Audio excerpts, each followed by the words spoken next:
हाय hello audio video clear. नमस्कार सगळ्यांना. अजय नमस्कार.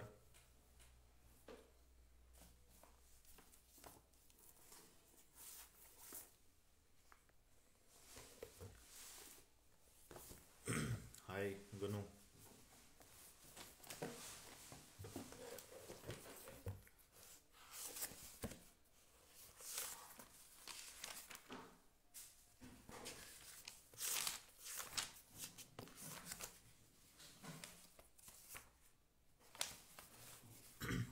हॅलो फिरोज.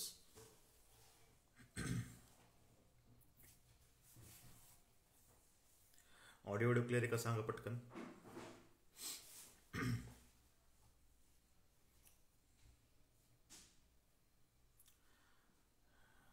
जय हिंद. It's me Surya. आपले अंतिम युद्ध बॅचवाले पोरं ग्रुपमध्ये मेसेज टाकलाय, लवकर जॉईन व्हा.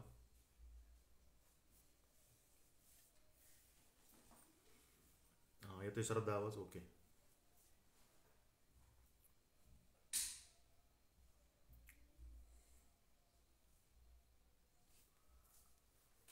ओके अभी.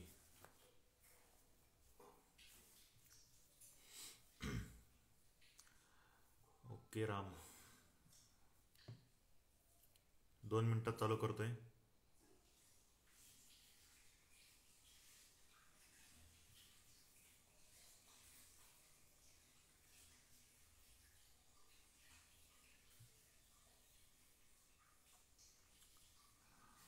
ग्रुपवरती सांगितलं होतं बघा. हॅलो सरजी कसे आहात? निवांत आहे शरदराव. बा ग्रुपवरती मग सांगितलं होतं, एक वही एक पेन हेडफोन घालून लेक्चर ऐका आणि एका शांत ठिकाणी बसा.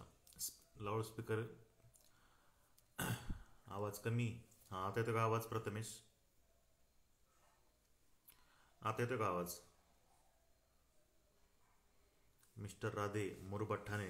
ओके सर कंबाईनचं सांगा. बरं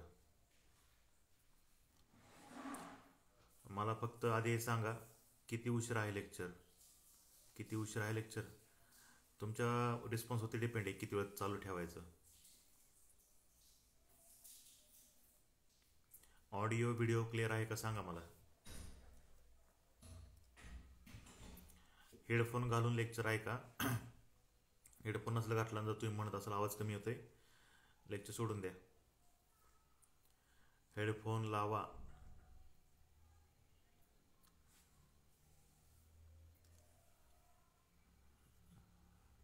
आवाज ओके आहे. ओके तुम्ही काही तर गौतमी पटाची लावणी नाही बघायला आला मोठ्याने आवाज करून ऐकायला. क्लिअर आहे. चला एक दोघं जण प्रॉब्लेम येतोय, परत जॉईन व्हा आवाज क्लिअर येईल तुम्हाला. आता लेफ्ट व्हा आणि परत जॉईन व्हा आवाज क्लिअर येईल. आवाज सगळ्यांना क्लिअर येतोय? ओके वही पेन घेतले सगळ्यांनी. शेवटचा 1 मिनिट. पोरं मेसेज करून त्रास देतो तो, सर पैसे द्या पेपर देतो. हां त्याचा बाजार उठवायचा आहे आता मिस्टर राधे.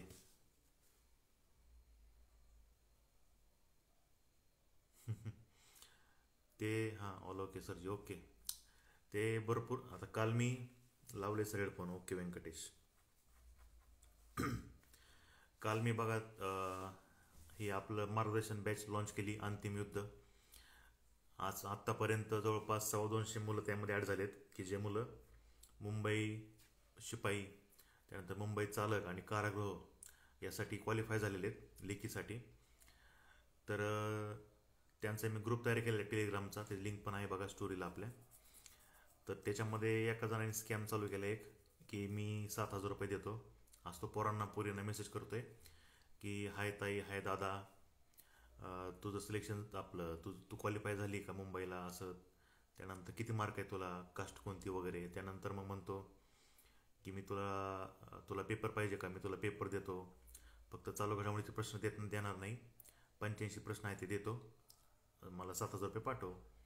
मग जरा आपण त्याची जरा म्हटलं की जरा कमी कर वगैरे. मग तो येतो, तो म्हणतो की आधी 1,000 तरी पाठव, बाकीचे नंतर देऊ. असं सध्या स्कॅम चालू आहे भरपूर ठिकाणी. त्यामुळं आणि भरतीची पोरं कशी पोरं काय करतात की कोणाला माहीत नाही म्हणतात ती मेसेज फक्त आपल्याला आलाय असं वाटतं बऱ्याच जणांना, की तू लय मोठा बादशाह आहे आणि फक्त तुला तो मेसेज आलाय असं वाटतं. त्यामुळे काय करतात पोरं एकमेकाला सांगत नाही. आता मला पण तो स्कॅम भरपूर दिवसापासून चालू आहे, पण मला तो कधी कळला, तो ग्रुप तयार केल्यानंतर. कारण त्यामध्ये सगळे त्याला आयते बकरे सापडले ना, सगळे पोरं एका ठिकाणी सापडले, त्यामुळे तो सुद्धा ॲड झाला. आणि विशेष म्हणजे त्या पोराने माझी बॅच पण घेतलेली टार्गेट 85+ची. त्याचं नाव नाही सांगणार मी. त्याचा कार्यक्रम करायचा आहे, लवकर करू आपण तो. फक्त त्याने अजून परत काय पोरांना त्रास देऊ द्या. त्याचं आपण एक स्टोरी टाकली तर त्याचं नाव अख्ख्या महाराष्ट्रभर जाईल. त्याचं नाव बिल सगळं आपल्याकडे आहे, मोबाईल नंबरसुद्धा आहे.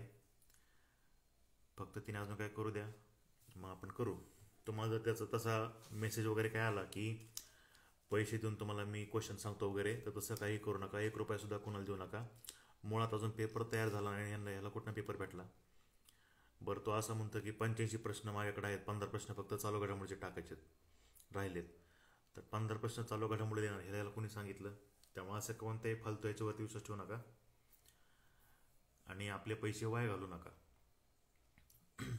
मुळात 7,000 रुपयामध्ये तुम्हाला कोण पेपर देईल का एवढ्या कमी पैशामध्ये? साधं लॉजिक लावा आणि तुम्ही बिंदास तक्रार करा पोलिसांकडे. जर तुम्हाला त्यांनी खूप त्रास दिला, बिंदास तक्रार करा.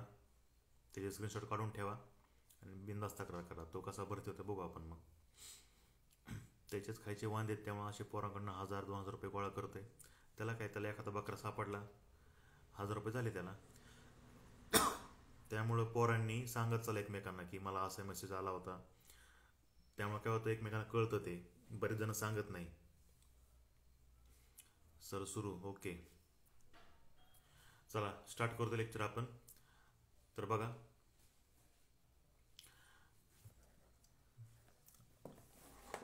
चला स्टार्ट करतोय आता.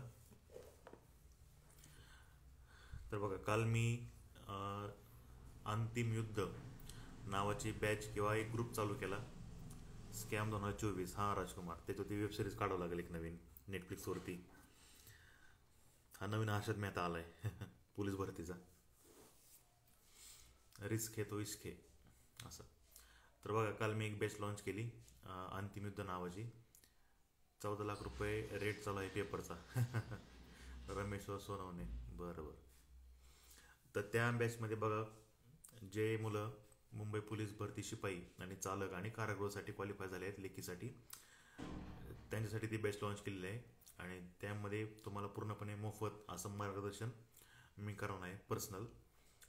तर तसा एक टेलिग्राम ग्रुप तयार केलेला आहे. जे अजून जॉईन झाले नसतील त्यांनी स्टोरीमध्ये जावा, त्यामध्ये लिंक टाकलेली, ती लिंकवरती जाऊन तुम्ही जॉईन होऊ शकता. ओके. तर बघा, त्याचाच पहिलं लेक्चर आहे की मुंबईला पेपर कशा प्रकारे येऊ शकतो. तर हे आज आपण डिस्कस करणार आहे. तर बघा, सगळ्यात पहिल्यांदा महत्त्वाचा मुद्दा म्हणजे आता बघा 2 तारखा फिरत आहेत मार्केटमध्ये, 5 जानेवारी 11 जानेवारी. आता भरपूर जण म्हणतात की ते तारीख कशावरनं कळली. मध्ये एक लेटर व्हायरल झालं होतं बघा, त्याच्यामध्ये आपल्या गृहविभागाचं ते पत्र होतं की 5 आणि 11 तारखेला तुम्ही शाळामध्ये बैठक व्यवस्थेची तयारी करा, असं ते पत्र होतं. त्याच्यावरून एक अंदाज येतो की जानेवारीच्या पहिल्या किंवा दुसऱ्या आठवड्यामध्ये पेपर होऊ शकतो. मुंबईच्या हॉल तिकडे लवकरच येऊ शकतात. तर त्यावरून तो अंदाज बांधला होता. त्यामुळं मुलं अभ्यासाला लागली. तर आता बघा, आज तारीख आहे 26/12, म्हणजे आता संपणारे 5 दिवसामध्ये नवीन वर्ष चालू होणार आहे.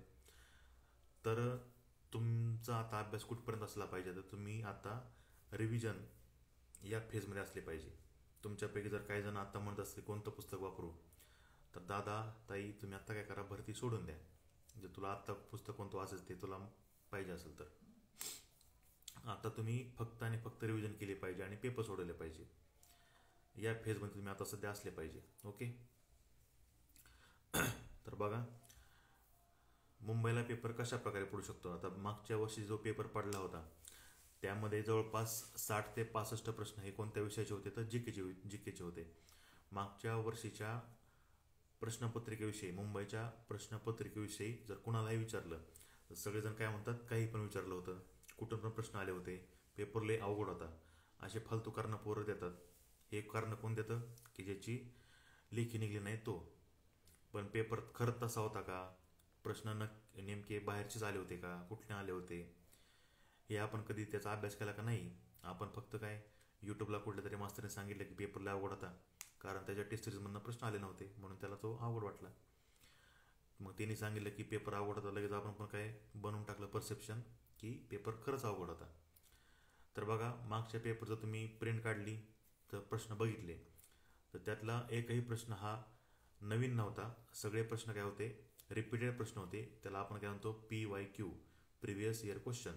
म्हणजे याआधी पोलीस भरतीमध्ये जे काही प्रश्न येऊन गेले होते GK GSचे, याआधी जे काही जेवढे प्रश्न येऊन गेले होते GK GSचे, त्यातलेच प्रश्न त्यांनी रिपीट करून करून काही ठिकाणी फक्त ऑप्शन बदलले होते आणि तेच प्रश्न तुम्हाला मुंबईला टाकले होते.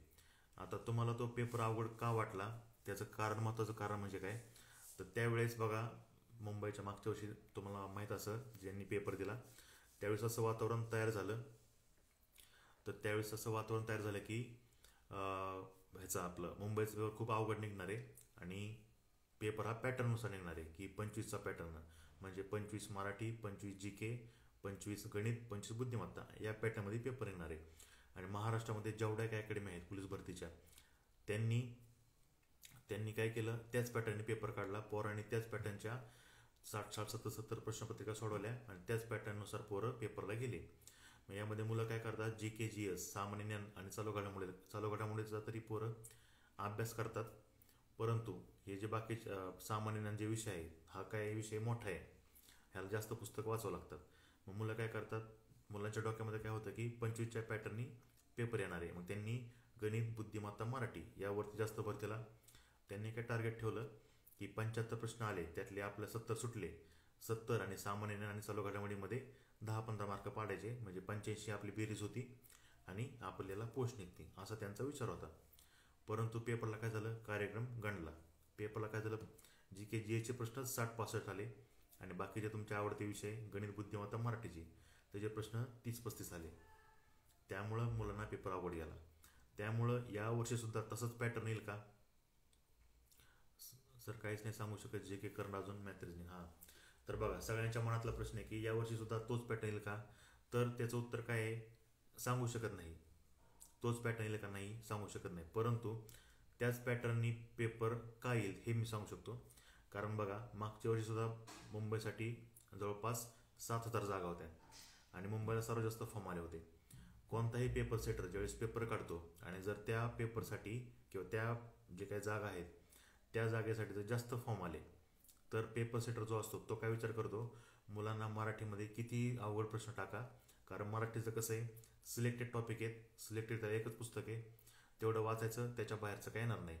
कारण त्याच्यामध्ये जास्त काय चेंजेस करता येत नाही, प्रश्नामध्ये वेगळं काय विचारता येत नाही पुस्तकाच्या बाहेरचं.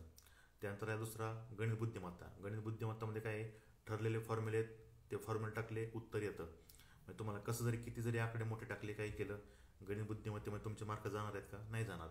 पण आपला जो विषय सामान्य ज्ञान आणि GK याला, आपला जो विषय सामान्य ज्ञान आणि GK याला कोणतंच लिमिट नाही. विषयाचं नावच काय, सामान्य ज्ञान. नुसतं नावाला सामान्य ज्ञान आहे, अभ्यासाला असामान्य करावा लागतो. म्हणून जो पेपर सेटर असतो, ज्या ठिकाणी जास्त जागा, जास्त फॉर्म येतात त्या ठिकाणी पेपर सेटर GK GS चालू घडामोडीचे प्रश्न दनादन वाढवतो. कारण तेवढे वाढवले मुलं GK GSचा अभ्यास करत नाही आणि कॉम्पिटिशन आपोआप कमी कमी होते. म्हणजे हुशार मुलं त्याचा अभ्यास करतात, त्यांना ती पोस्ट भेटते आणि त्यातनं सुटतात. म्हणून तुम्ही सुद्धा यावर्षी GK GS, सामान्य ज्ञान, चालू घडामोडी याचा जास्तीत जास्त अभ्यास केला पाहिजे. तुम्ही म्हणाल तुझा विषय म्हणून तू सांगतोय, तसं नाही. यावर्षी 2024 साली 7 एप्रिलपासून जेवढे पेपर झाले, 7 एप्रिल 2024ला 22 पेपर झाले. त्यानंतर जे काही बाकीचे जिल्ह्याचे पेपर झाले ते बघा, त्यामध्ये कोणत्या जिल्ह्याला GK किती आलं होतं याचा फक्त तुम्ही ॲनालिसिस करा, एका कागदात लिहून काढा की अहिल्यानगर जिल्हा किती प्रश्न आले होते, जालना जिल्हा किती प्रश्न आले होते. तुम्हालाच कळेल की कोणत्या विषयावरती भर द्यायचा. साधं उदाहरण सांगतो, धाराशिवचा पेपर सेम टू सेम मुंबईसारखा पडला होता या वर्षीचा. धाराशिवला 65 GKचे प्रश्न आले होते, 65. धाराशिव जिल्ह्याचा पोलीस शिपाईचा पेपर, त्याला 65 त्याला GK GSचे प्रश्न आले होते. मी शॉक झालो होतो की धाराशिवला असा पेपर कसं काय आला. त्यामुळे मी त्याच्यावरती व्हिडिओसुद्धा बनवलेला यूट्यूबला. धाराशिव पोलीस शिपाई पेपर विश्लेषण नावाने महेश शर्माने सर्च करा यूट्यूबला, तुम्हाला तो पेपर भेटून जाईल. त्याचं विश्लेषण केलेलं आहे मी. त्यामुळं काही सांगता येत नाही की मुंबईला कसा पेपर येईल. परंतु जर तुम्ही ॲनालिसिस केलं प्रत्येक जिल्ह्याचं, तर प्रत्येक जिल्ह्याला सरासरी 30-40 असा रेशो चाललेला आहे. कमीत कमी म्हणतोय मी, कमीत कमी 30 ते 40 प्रश्न हे फक्त GK-GS चालू घडामोडीवरती येतात. त्यामुळं GK-GSला हलक्यामध्ये घेऊ नका. मुंबईला पेपर तसाच पडणार. मुंबईचा पेपर झाल्यानंतर तुम्ही त्यातले फक्त GK-GS आणि चालू घडामोडीचे प्रश्न मोजायचे, बाकी काहीच करायचं नाही. आणि मग मला तुम्ही इंस्टाग्रामला किंवा मला मेसेज करा की नक्की काय झालं होतं ते. आणि त्याचा अभ्यास आपण करत नाही, त्यामुळे आपल्याला काय होतं, पेपर अवघड जातो. सगळं मेरिट GK-GS वरच आहे. बरोबर आहे संतोष? GK-GS तुम्हाला पोस्ट मिळून देतं, बाकी कोणता विषय तुम्हाला पोस्ट मिळून देत नाही.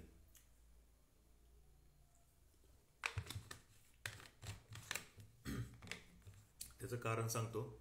मराठी गणित बुद्धिमत्ता याचा पोरं इतका अभ्यास करतात की त्याच्यामध्ये म्हणजे आपलं जनरली सांगतोय, त्याच्यावर समजा 50 प्रश्न आले आणि त्याचा एकदम ॲव्हरेज जरी पोरगा घेतला, ॲव्हरेज पोरगी जरी घेतली, गणित बुद्धिमत्ता आणि मराठी, त्या ॲव्हरेज मुलाला सुद्धा 35च्या पुढं मार्क पडतात 50पैकी. ॲव्हरेज मुलाला म्हणतोय. आणि ज्याचा अभ्यास चांगला आहे तर तो आउट ऑफच मार्क पडतो. त्यामुळं गणित बुद्धिमत्ता मराठीमध्ये तुमची कॉम्पिटिशन नाहीच आहे. तुम्ही तिथं ॲव्हरेज मार्क घेणारच आहे. तुमची कॉम्पिटिशन कुठे आहे? सामान्य ज्ञान, जनरल नॉलेज आणि चालू घडामोडी यामध्ये तुमची कॉम्पिटिशन सगळ्यात जास्त आहे. त्यामुळे त्याचा अभ्यास सगळ्यात जास्त करा. हा पहिला मुद्दा आजचा. मुंबईचा पेपर कसा असेल? सामान्य ज्ञान, GK, चालू घडामोडीचे प्रश्न तुम्हाला भरपूर दिसतील मुंबईला. हे लेक्चर रेकॉर्डेड राहणार आहे, डिलीट करणार नाही आपण. त्यामुळं पेपर झाल्यानंतर मला याच लेक्चरच्या व्हिडिओ खाली मला कमेंट करायची किती प्रश्न आले होते GKचे, GK-GS आणि चालू घडामोडीचे. तर आता बघा, प्रत्येक विषय सांगतो तुम्हाला काय काय करायचं ते. तर बघा, पहिला आपला राज्यघटना विषय घेतला. पहिल्यांदा माझा विषय सांगतो GK-GSचं, तेच ऐकायला तुम्ही आलेत. बाकी विषय सांगायला ढिगभर मास्तर आहेत. तर बघा, GK-GSचं सांगतो तुम्हाला. त्यातला समजा आपण आता घेतला पहिला विषय कुठला? राज्यघटना, पॉलिटी.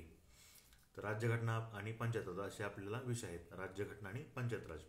तर त्यामध्ये इथं मी पुस्तक ठेवलेलं आहे, आपलं सिलेबस ठेवलेला आहे तो, त्याच्यावरून सांगतो तुम्हाला.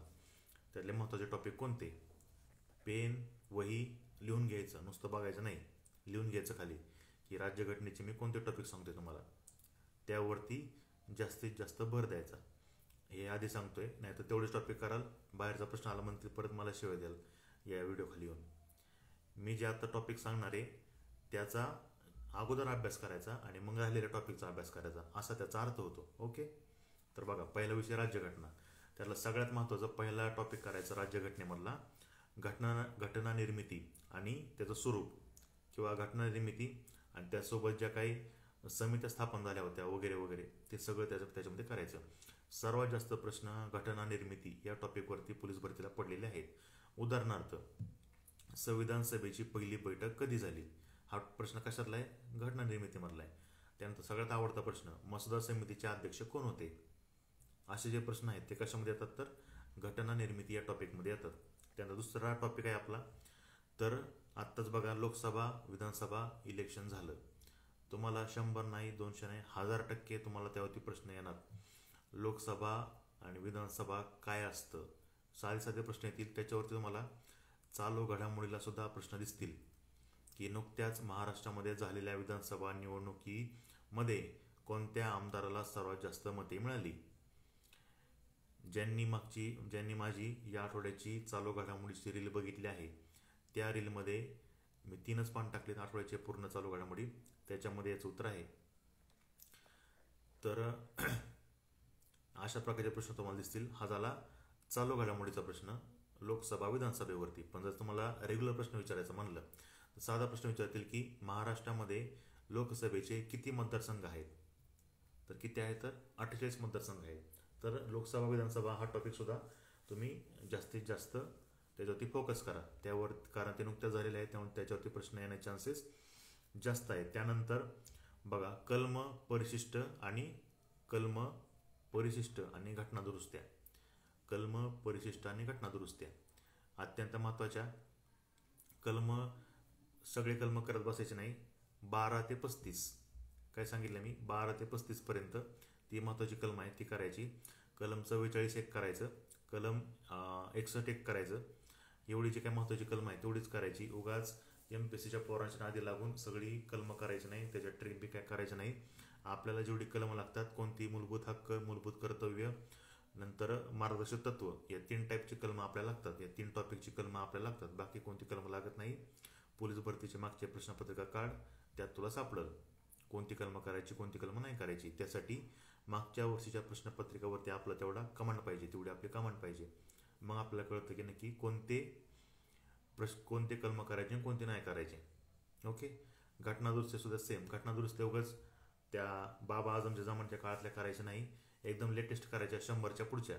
100, 101, 102, 103, 104, 105, 106 एवढ्या 5-6 घटनादुरुस्त्या करायच्या.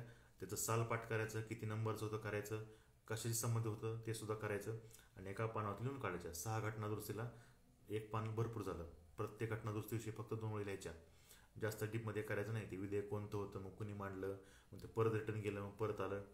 तू दाद्या MPSCचा अभ्यास करत नाही. पोलीस भरतीला साधा प्रश्न येतो, GSTची घटनादुरुस्ती किती होती, एवढाच प्रश्न येतो. उगाच तुला काही बाकीचं येत नाही. म्हणून त्या हिशोबानेच अभ्यास करायचा. समजलं. त्यानंतर पुढचं पंचायत राज. पंचायत राजमध्ये ग्रामपंचायत, पंचायत समिती, ZP एवढं हे करायचं. यामधले टॉपिक जास्त करायचे, म्हणजे यातलं जरा डिटेलमध्ये करायचं की ग्रामपंचायतची सदस्य संख्या किती असते, बाबा आझम ग्रामपंचायतची सदस्य संख्या किती असते, त्याचा सचिव कोण असतो वगैरे, या टाईपचे प्रश्न करायचे. तर हे महत्त्वाचे टॉपिक आहेत. कशाचे? राज्यघटनेचे. काय सांगितलं? घटना निर्मिती, लोकसभा, विधानसभा, त्यानंतर कलम, परिशिष्ट, घटनादुरुस्त्या आणि पंचायत राज. बाकीचे टॉपिकसुद्धा महत्त्वाचे आहेत, पण सगळ्यात जास्त भर याच्यावरती द्यायचा. मुंबईला तुम्हाला या टॉपिकवरती जास्त प्रश्न दिसतील, एवढी आपली गॅरंटी आहे. वॉरंटी नाही, आपण गॅरंटी देतो. चला पुढचा आपला विषय आपला इतिहास. सगळ्यांचा नावडता विषय इतिहास, कारण शिकवता येत नाही मास्तरला. मास्तर काय करतो, पुस्तक घेतो, वाचून दाखवतो. इंग्रज भारतात आले, त्यांनी इथं राडा घातला, मग आपल्या लोकांनी त्याला विरोध केला, मग इंग्रज भारत सोडून गेले, झाला इतिहास. असं एक आपल्याकडे इतिहास शिकवला जातो. ज्यांनी माझे लेक्चर केले त्यांना माहिती आहे आपण इतिहास कसा शिकवतो.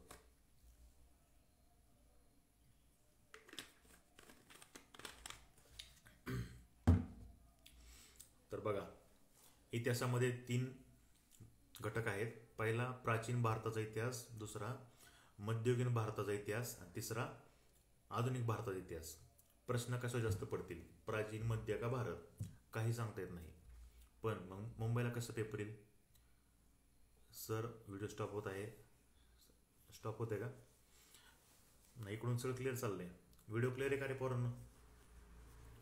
व्हिडिओ क्लिअर आहे का?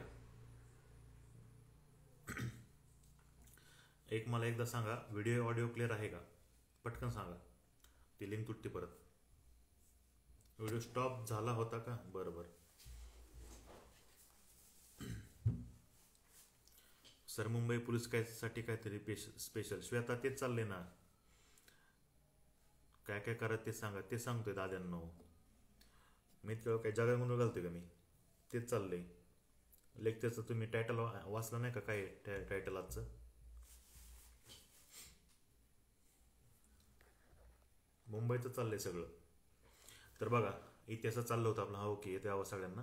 सगळं क्लिअर आहे. बघा, इतिहासामध्ये प्राचीन, मध्ययुगीन आणि आधुनिक असे 3 प्रकारचे घटक आहेत. तर त्यावरती कशावरती जास्त प्रश्न येतील तर ते काही सांगता येत नाही. तर बघा, आता पेपर आहे तुमचा राहिलेला मुंबईचा.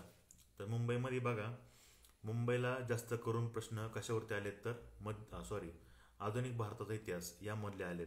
त्यामध्ये सुद्धा कुठले आलेत तर समाजसुधारकावरती जास्त प्रश्न आलेले आहेत. आता मुंबईचा समाजसुधारक आवडता कोण आहे तर आपले जगन्नाथ शंकर शेठ, नाना शंकर शेठ यांच्यावरती जास्त प्रश्न आले आहेत. त्यांना आपण काय म्हणतो? मुंबईचे शिल्पकार. मग तुम्ही म्हणाल की मग फक्त आधुनिक भारताचा इतिहास करायचा का, बाकीचे करायचे नाही का? तर बाकीचे सुद्धा करायचे, पण किती करायचे? शॉर्टमध्ये करायचे. इतिहासाला लिमिट नाही आहे. इतिहास जेवढा तुम्ही वाचाल तेवढं त्याला वाहवत जातं ते. त्यामुळे पोलीस भरतीला काय काय प्रश्न आलेत आत्तापर्यंत ते बघून त्याचा अभ्यास करायचा. आता तुम्ही कोणाच्या नोट्स वाचतायत, कोणतं पुस्तक वाचताय मला काही माहीत नाही. मी काय सांगतो ते ऐका. सह्याद्रीचं पुस्तक आहे, सह्याद्रीचा ठोकळा, त्याच्यामध्ये जेवढा इतिहास दिला आहे तेवढा वाचा, किंवा ज्यांनी माझ्या नोट्स घेतल्यात त्यांनी तेवढ्या नोट्स केल्या आणि मागच्या प्रश्नपत्रिका केल्या, त्याच्या बाहेर करायची काही गरज नाही. बाकी तुम्ही तात्याचा ठोकळा वगैरे काय वाचत असाल ती तुमची जबाबदारी. परत मला म्हणायचं नाही की यातलं आलं नव्हतं त्यातलं आलं नव्हतं एवढा अभ्यास करून. ओके, तर बघा आता प्राचीन पहिल्यांदा सांगतो, प्राचीन इतिहासाचे महत्त्वाचे घटक कोणते. सगळ्यात पहिल्यांदा काय करायचं, हडप्पा संस्कृती, हडप्पा आणि मोहनजोदडो संस्कृती. त्यामधलं काय करायचं, हडप्पा शहर कुठं सापडले, कोणत्या नदीकाठी सापडले, त्याचा शोध कोणी लावला इत्यादी, त्यातले महत्त्वाचे शहरं कोणते. सेम तसंच मोहनजोदडो शोध कोणी लावला, त्यांचे महत्त्वाचे शहरं कोणते, त्या काळी जे काही सापडलं ते हसणाऱ्या माणसाची मूर्ती वगैरे ते कुठं सापडलं, काय सापडलं, असे ते महत्त्वाचे मुद्दे त्यातले करायचे. त्यानंतर काय करायचं, महाजनपद. आता जसे राज्य आहे तसं त्या काळी काय होते, महाजनपद होते. 16 महाजनपद आहेत. 16 महाजनपदाचं काय करायचं, फक्त त्याचा राज्य त्याच्या राजधान्या करायच्या. नंतर जे महत्त्वाचे घराणे आहेत त्यांचे फक्त काय करायचे, संस्थापक करायचे. महत्त्वाचे म्हणते मी, 16च्या 16 करायची गरज नाही, महत्त्वाचे करायचे फक्त. त्यानंतर गौतम बुद्ध आणि वर्धमान महावीर हे दोन्ही पाठ करायचे, म्हणजे पाठच करायचे, पूर्ण पाठ करायचे जन्मापासून मृत्यूपर्यंत.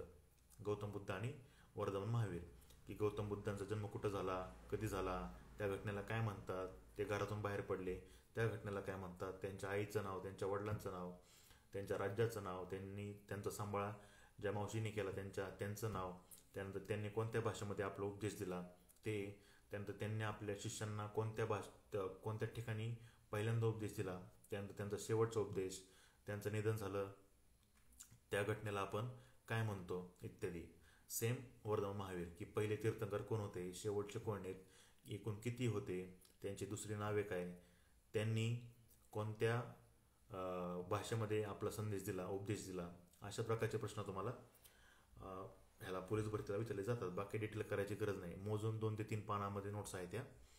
सर तुमचे नोट्स आणि प्रिव्हियस इयर क्वेश्चन केले तर इनफ आहे का. हो रेहान शेख.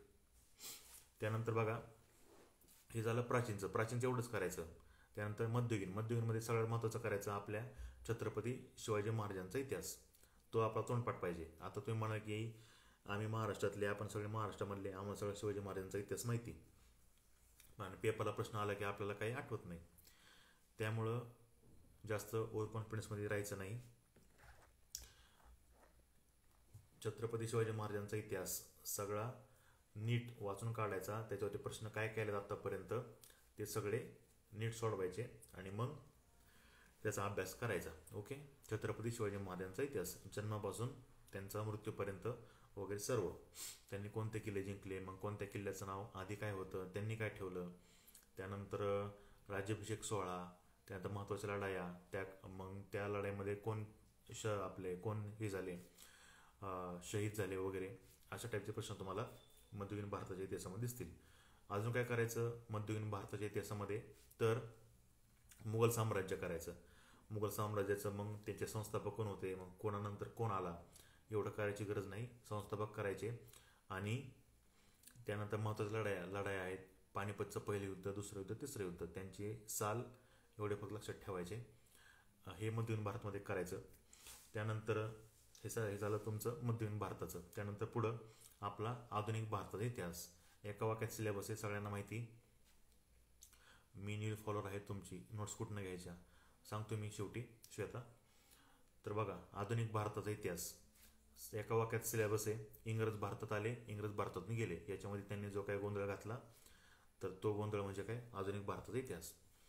तर असं साधा सोपा सिलेबस आहे आधुनिक भारताचा. तर त्यामध्ये महत्त्वाचं काय करायचं, तर आधुनिक भारताच्या इतिहासामध्ये पहिल्यांदा करायचं युरोपियन सत्तांचे भारतामध्ये आगमन. भारतामध्ये जे युरोपियन आले, इंग्रज, पोर्तुगीज, फ्रेंच, डच वगैरे, ते कुठं आले पहिल्यांदा, त्यांनी कुठं काय काय कोणत्या वाखारी स्थापन केले ते. त्यानंतर दुसरा महत्त्वाचा मुद्दा 1857चा उठाव. मग त्या उठावामध्ये नेतृत्व कुणी कुठं केलं, नंतर त्याच्याबद्दल कुणी पुस्तक लिहिलं, त्यानंतर त्याच्याबद्दल काही इतिहासकारांची मतं आहेत ते करायचं. त्यानंतर त्या पुढचा महत्त्वाचा मुद्दा आहे की महत्त्वाचे समाजसुधारक. आता कोणते करायचे समाजसुधारक, तर जे महाराष्ट्रामधले आहेत त्याच्यावरती जास्त आधी फोकस करायचा, म्हणजे शाहू फुले आंबेडकर, महात्मा फुले, त्यानंतर छत्रपती राजश्री शाहू महाराज, त्यानंतर डॉक्टर बाबासाहेब आंबेडकर.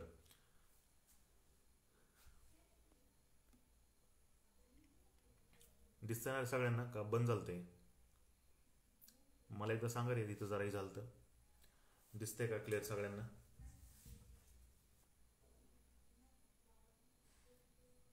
एक लास्ट टाइम सांगा मला, ऑडिओ व्हिडिओ क्लिअर आहे का? आता स्टॉप झालं अचानक.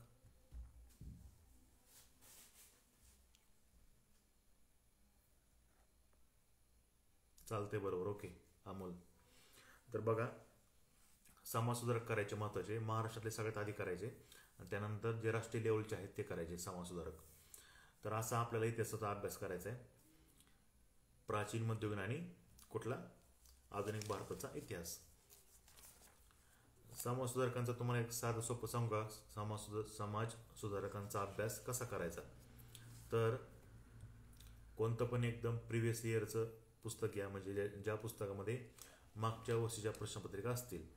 आता त्यासाठी फेमस पुस्तक कुठलं आहे? जंबोचं पुस्तक, ते 44 का 45चा ठोकळा आपल्या भाषेत. तर तो घ्यायचा, त्यातलं काय करायचं, समाज सुधारक टॉपिक काढायचा, त्यावरती जेवढे प्रश्न आहेत, त्याच्यामध्ये दिलेले जेवढे प्रश्न आहेत ते काय करायचे, एका छोट्याशा वहीमध्ये लिहून काढायचे सगळे. झाला तुमचा समाज सुधारकाचा अभ्यास झाला. त्याच्या बाहेरचं काही करायची गरज नाही. एवढी साधी सिंपल ट्रिक तुम्हाला सांगितली. आवडली तर पटापट लाईक करा.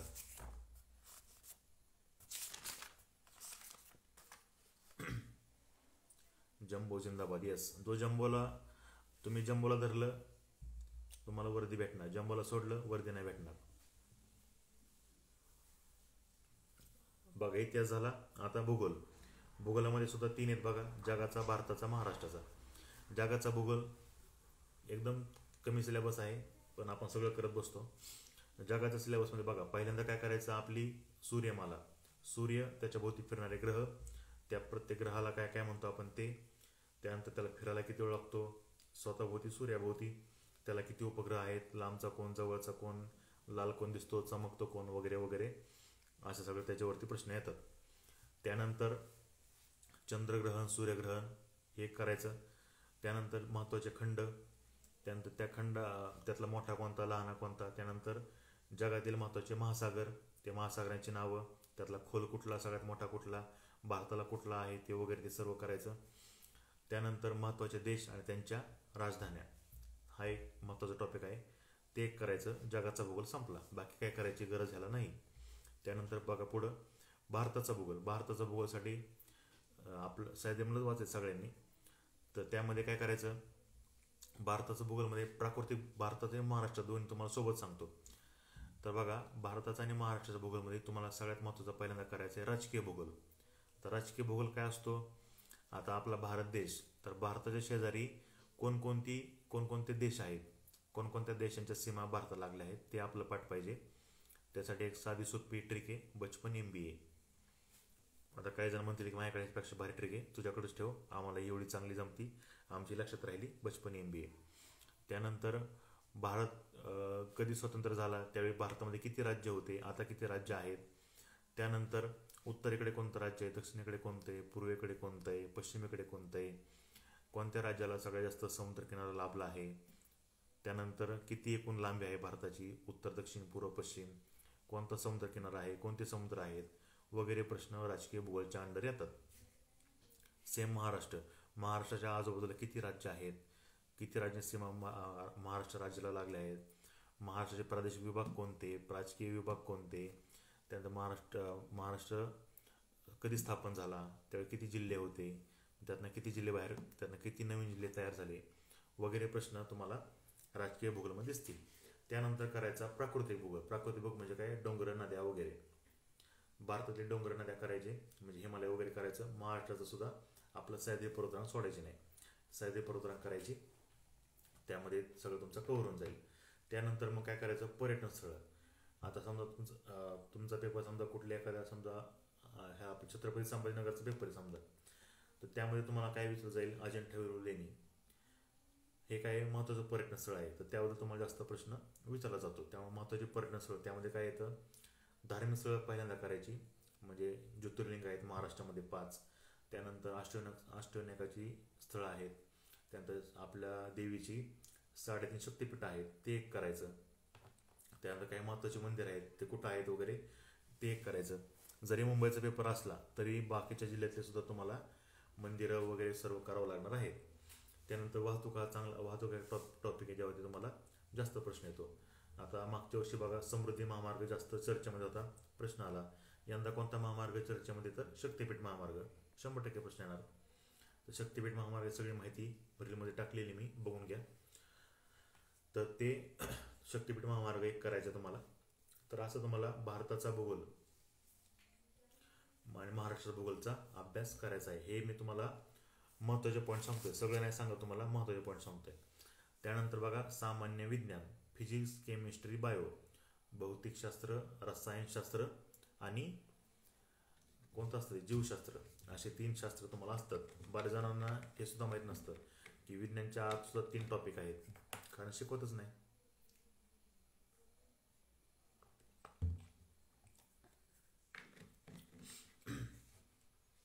याच्यासाठी सुद्धा एकदम चांगला सोर्स म्हणजे मागच्या वर्षीच्या प्रश्नपत्रिका, ज्यांना आता टाईम नाहीच आहे कोणाला जास्त, ज्यांनी काही वाचलं नसेल ते आपले नोट्स घेऊ शकतात. किंवा ज्यांना नोट्स नाही घ्यायच्या त्यांनी काय करा, जम्बोचं पुस्तक जर तुमच्याकडे असेल तर त्यातले विज्ञानाचे प्रश्न घ्यायचे, फिजिक्सचे, केमिस्ट्री, बायोचे सगळे वाचायचे किंवा लिहून काढायचे किंवा काही करा, फक्त पाठ झाले पाहिजे तेवढे प्रश्न करा. तेच सारखे सारखे रिपीट होतात, नवीन काही पडत नाही. नवीन जर एखादा समजा रोग वगैरे आला कोरोनासारखा, तोच फक्त ॲड होतो, बाकी सगळं तेच तेच तेच तेच पडतं. तेव्हा विज्ञानाला जास्त काय करायची गरज नाही.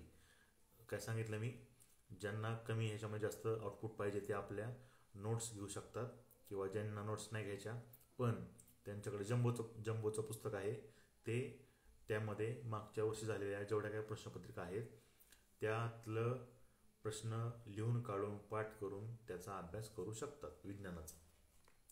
त्यानंतर बघा सगळ्यात दुर्लक्षित विषय आता आले आपले, अर्थशास्त्र. कोण वाचत पण नाही. अर्थशास्त्रामध्ये काय करायचं, भारतीय अर्थसंकल्प एवढंच करायचं. त्यानंतर पहिला अर्थसंकल्प कुणी मांडला, नंतर सध्याचे आपले RBIचे गव्हर्नर कोणी, RBIची स्थापना कुणी केली वगैरे वगैरे, अशा टाईपचे प्रश्न पडतात. RBIचे गव्हर्नर नुकतेच आता अपॉइंट झालेले आहेत, त्यामुळे त्यांच्यावरती प्रश्न येणार तो. त्यानंतर बघा पुढचा विषय कुठला आपला, पोलीस प्रशासन, तुमचा आवडता विषय. त्यामध्ये ठरलेला प्रश्न, 99 प्रश्न माहीत नाही आपल्याला, पण एक प्रश्न माहिती आहेत, कुठला, सध्याचे पोलीस महासंचालक कोण आहेत, हा ठरलेला प्रश्न आहे त्यांचा. आणि अजून एक प्रश्न काय येईल की सध्याचे गृहमंत्री कोण आहेत, कारण आत्ताच अपॉइंट झालेत ते, त्यामुळं हे 2 प्रश्न फिक्स आहेत, ते येतीलच. त्यानंतर आपला मुलकी प्रशासन सांगतो सगळं, 1 मिनटं सांगतो सगळं, नोट्स कुठे भेटतील काय ते सांगतो. त्यानंतर मुलकी प्रशासनामध्ये काय येतं, तलाठी, कोतवाल, पोलीस पाटील हे 3 कार्यकर्ते येतात. त्यांच्याबद्दलची माहिती तात्याच ठोकळा किंवा आपलं सयाजीचा ठोकळा आहे, तात्या ठोकळा नाही, सयाजीचा ठोकळा, याच्यामध्ये बघा तिघांची माहिती दिलेली आहे. क्वचित पडला तर पडतो प्रश्न.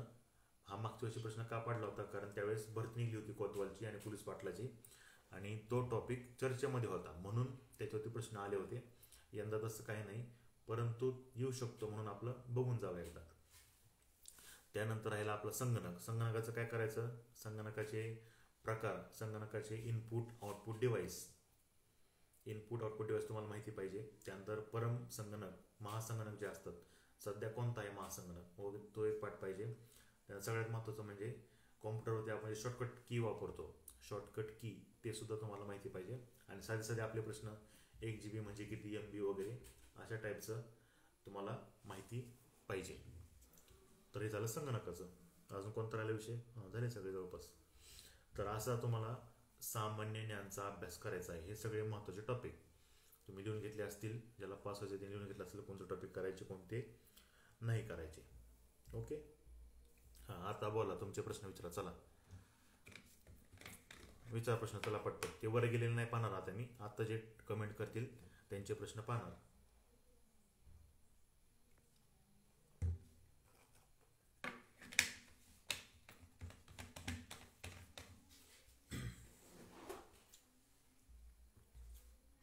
नोट्स कशा घ्यायच्या मग अशी कोणतरी विचारलं बघा.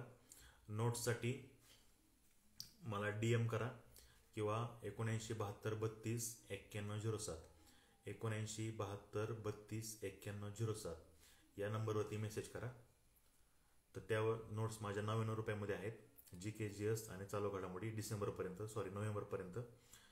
यामध्ये तुम्हाला GK GSचे सर्व विषय, राज्यघटना, इतिहास, विज्ञान, भूगोल, सगळं हे सर्व तुम्हाला याच्या नोट्स PDF फॉर्ममध्ये भेटतील. टेलिग्रामवरती, व्हॉट्सॲपवरती भेटणार नाही, टेलिग्रामवरती भेटतील. ओके. 99 रुपये त्याची फी आहे. तर तुम्हाला भेटून जाईल. सगळं कळलं आता नोट्स कशा भेटणार ते. पुणे जिल्हा पण सेम ना सर? हो, सगळं सेम. पेपर सोडवायचे का? हां, चांगला क्वेश्चन आहे बघा. 2 टाईपचं इथं कार्यकर्ते. एक, टेलिग्रामवरती भरपूर चॅनल आहेत. प्रत्येक चॅनलला काय करतोय, इकडचा गोळा कर, तिकडचा गोळा कर, असं करून 25-25च्या पॅटर्ननी प्रश्नपत्रिका काढतो. आणि ते पोरांना एक सामाजिक जाणीवेतून आम्ही आमच्या टेस्ट सिरीज मुलांना फ्रीमध्ये देत आहोत, तरी विद्यार्थी मित्रांनी त्यांचा लाभ घ्यावा असं करून त्या टेस्ट सिरीज वाटून देतो टेलिग्रामवरती फ्रीमध्ये. मग आपले कार्यकर्ते त्या प्रश्नपत्रिका डाउनलोड करतात आणि मस्तपैकी टाईमलाईन सोडवतात. आता प्रश्नपत्रिका असतात 25-25च्या पॅटर्नच्या, पण आपल्याला तसा पेपर येतो का? नाही. मग एवढी साधी अक्कल आपल्या पोरींना नाही की जर पेपरचा पॅटर्न असा नसेल तर आपण तसल्या टेस्ट सिरीज सोडवावे का? आता तुम्हाला फ्रीमध्ये मिळते, सोडवते, ठीक आहे. काही जण असे बहादर आहेत की ते 1000-2000 रुपये भरून अशा टेस्ट सिरीज लावतात आणि मग म्हणतात की आम्हाला मार्क काय येत नाही. कसं काय मार्क येतील भाऊ तुला?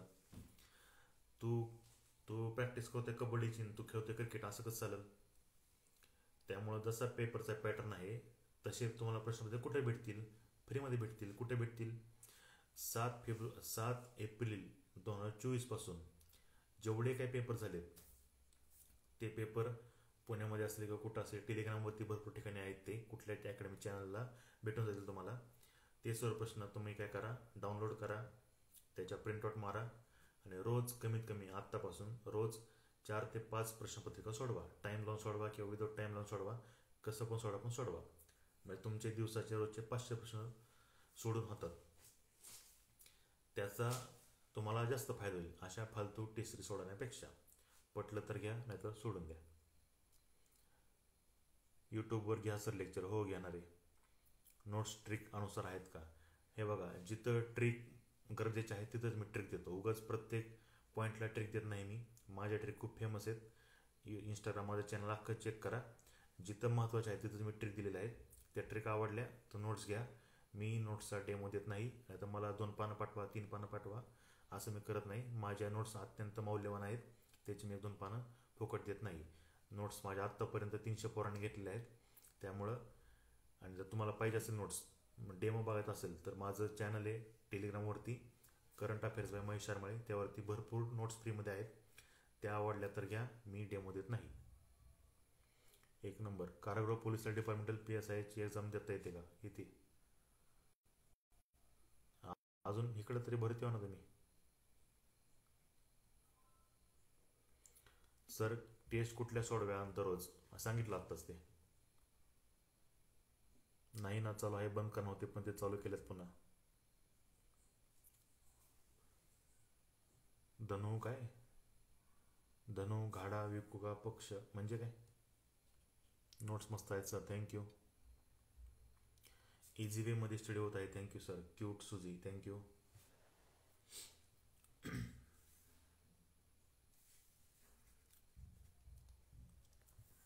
नंबर सांगा सर. 7972329107. 7972329107. ज्यांना नोट्स घ्यायच्या त्यांनी बाकीचे प्रश्न विचारू नका की डेमो पाठवा, मग त्यामध्ये किती असतं, मग तुम्ही हाताने लिहिले का टाईप केलेले. नोट्स हाताने लिहिलेले आहेत. माझं अक्षर कसं आहे कोणाला विचारा.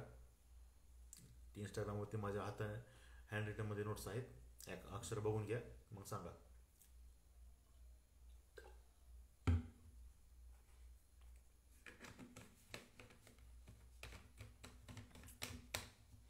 आणि जे कार्यकर्ते आपले अंतिम युद्ध या बॅचमध्ये ॲड झालेले आहेत त्यांचे मार्क वाढणार बघा, 100% वाढणार. त्यांचा स्कोअर जो काय आता त्यांचा स्कोअर येत असेल त्यामध्ये निदान 10 मार्क तरी वाढ होणार. जेलला काही वेगळे क्वेश्चन आहेत का सर? नाही सलीम. वेगळे क्वेश्चन म्हणजे कोणते कारागृह डिपार्टमेंटचे प्रश्न येतात ते कुठे भेटतील तुम्हाला? जम्बो. परत सांगतो, जम्बोच. जम्बो तुमचं भगवद्गीता, बायबल, कुराण सगळे परीक्षा होईपर्यंत ते सोडायचंच नाही. रात्री उशाला घेऊन झोपायचं जम्बो, बाकी काही करायचं नाही. आणि हा व्हिडिओ मी सेव्ह करून ठेवणार आहे. जास्तीत जास्त पूर्ण महाराष्ट्रातल्या विद्यार्थ्यांपर्यंत हा पोचवा, कारण पूर्णपणे मोफत मार्गदर्शन करतोय हे सगळं. उद्या लेक्चर घेणार का आदी जाधव? हो, बघू ना, सांगतो तुम्हाला. फी आहे का अंतिम बॅचला? सर नाही भाऊ, फी नाही आहे, काहीच नाही. टेलिग्रामची लिंक स्टोरीला टाकलेली, त्यावर जायचं, लिंकला क्लिक करायचं, जॉईन व्हायचं. पेपर 11-12ला होईल का पुढे जाईल आत्ता काय सांगता नाही त्याचं गणेश. ते आपल्याला कधी कळेल? 1 तारखेपासून कळेल आपल्याला. कारण आता काय झालेलं आहे, गृहमंत्री आलेले आहेत, त्यांचे सचिवसुद्धा अपॉइंट होतील आता. त्यामुळं चर्चा अशी की डायरेक्ट आता हॉल तिकीट येईल, मध्ये कोणती अपडेट येणार नाही.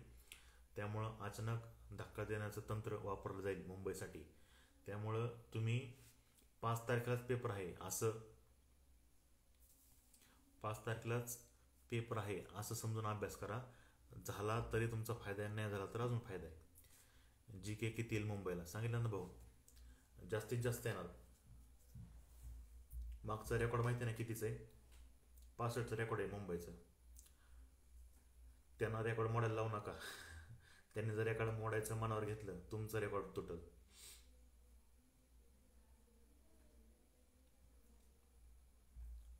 पुणे जिल्ह्यात ग्राउंड अपडेट सर ते नाही, ते अपडेट वगैरे आपल्याला काय माहीत नाही. त्यासाठी बाकीचे टेलिग्राम चॅनल आहेत भरपूर. आपण तुम्हाला पेपर कसा काढायचा आहे सांगू शकतो.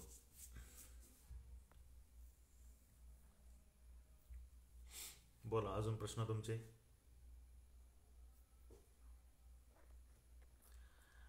आपले व्हिडिओ जास्तीत जास्त पोरांपर्यंत पोचवा. पूर्णपणे फ्री आहे अंतिम युद्ध बॅच. त्यामध्ये तुम्हाला गायडन्स केलं जातं. त्याच्यावरती काही मटेरियलसुद्धा टाकणार आहे मी. त्याची मुलं मला प्रश्न विचारतात, त्याच्यावरती तुम्ही तुमचे प्रश्न विचारू शकतात. म्हणजे हे कोणासाठी? तर जे मुलं क्वालिफाय आहे त्यांच्यासाठी. जय हिंद सर, खूप दिवसांनी लाईव्ह. हां, राहुल्या 42. 25चा पॅटर्न आहे असं टेलेवरा काय? 25चा पॅटर्न आहे असं काय कळलं नाही मला. टेलिग्रामला आलं होतं सर. बघा, 25 पॅटर्नवाले पोलीस भरतीचा फॉर्म भरताना जाहिरात आली होती, त्याच्यामध्ये लिहिलं होतं बघा की परीक्षेचे स्वरूप. तिथं काय लिहिलं होतं? मराठी 25, गणित 25, बुद्धिमत्ता 25 आणि सामान्य ज्ञान 25. तिथं काय वरती काय लिहिलं होतं की परीक्षेचे स्वरूप असे असण्याची शक्यता आहे.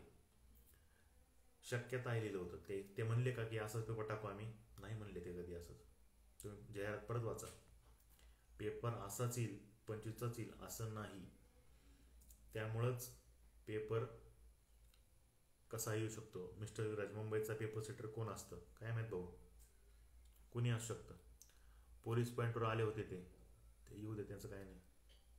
सर आपल्या अंतिम तो टाका नाही PDF. रामेश्वर सोनवणे, कसले PDF भाऊ? फास्ट ट्रॅक आहे ना सर, एक GK GSTचा ऑल चालू घडामोडी. गणेश पवार, हो घेऊ ना नक्की. तुम्ही जेवढा चांगला रिस्पॉन्स द्याल तेवढं मी घेणार. आता बघा, तुम्ही आता चांगला रिस्पॉन्स दिला. जवळपास आता 9:30 10:15 जवळपास 1 तासभर होत आलं लेक्चर आपलं.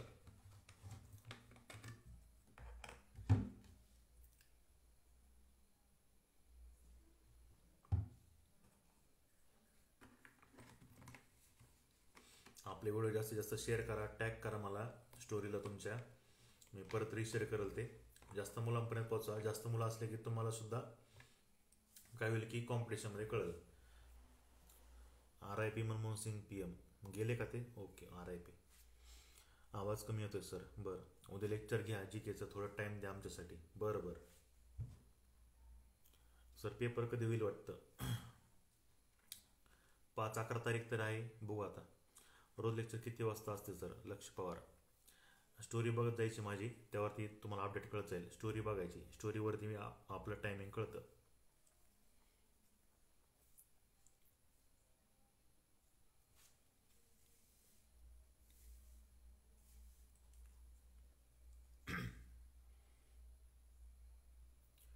आपला व्हिडिओ जास्तीत जास्त शेअर करा, टॅग करा मला, तुमच्या स्टोरीला ठेवा. मी परत रिशेअर करेल ते.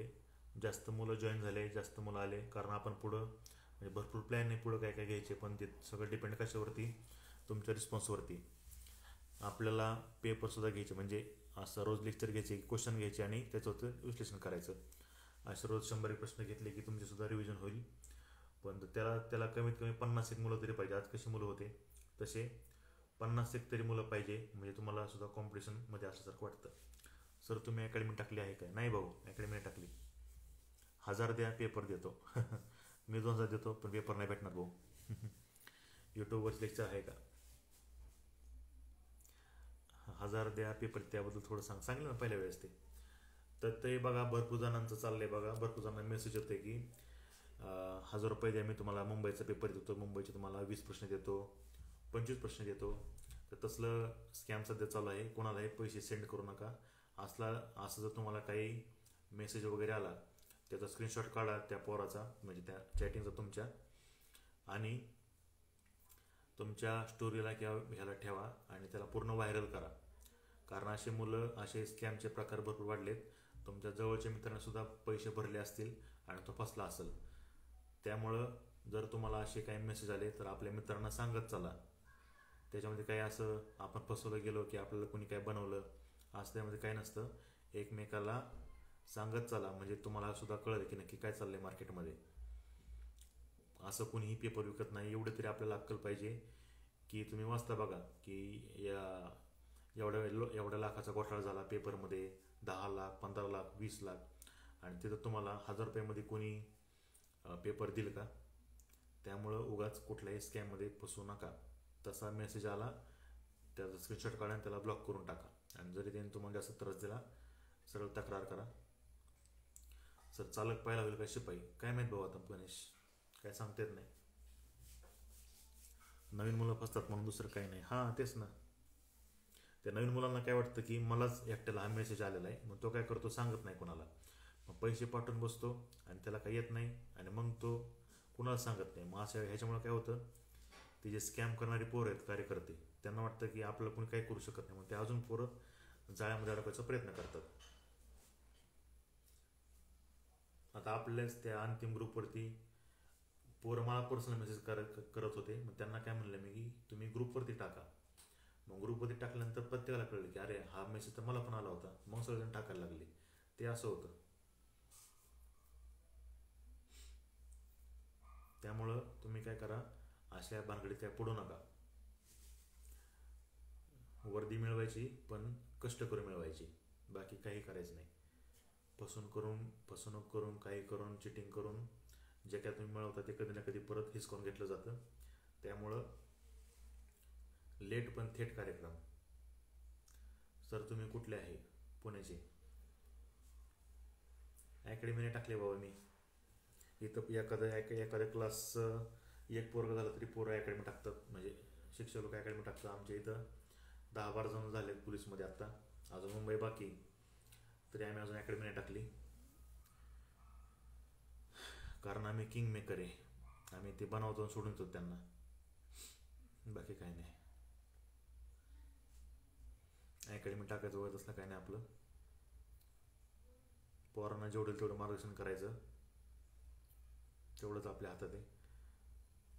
आणि उगाच ते आपलं समाजसेवा नाही, सगळं फुकट वगैरे काय नाही. जेवढे कमीत कमी किमतीमध्ये आपण देण्याचा प्रयत्न करतो. उगाच आपलं ते काही जणांसारखं मी समाजासाठी काही देणं लागतो, असं लागतो, तसं लागतो, असं काही नाही. कमी किमतीमध्ये जास्तीत जास्त तुम्हाला मटेरियल कसं मिळेल ते देण्याचा मी ट्राय करतो. आता माझे टार्गेट 85+ बॅच अजून चालू आहे. ती लॉन्च कधी केली होती मी? एप्रिलमध्ये मागच्या. अशी महाराष्ट्रातली कोणतीच बॅच नाही आहे की जिथं तुम्हाला ते अजून चालू आहे.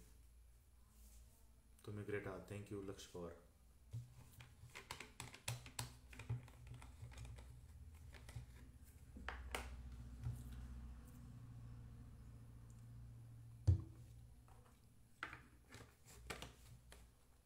चला मग थांबायचं का?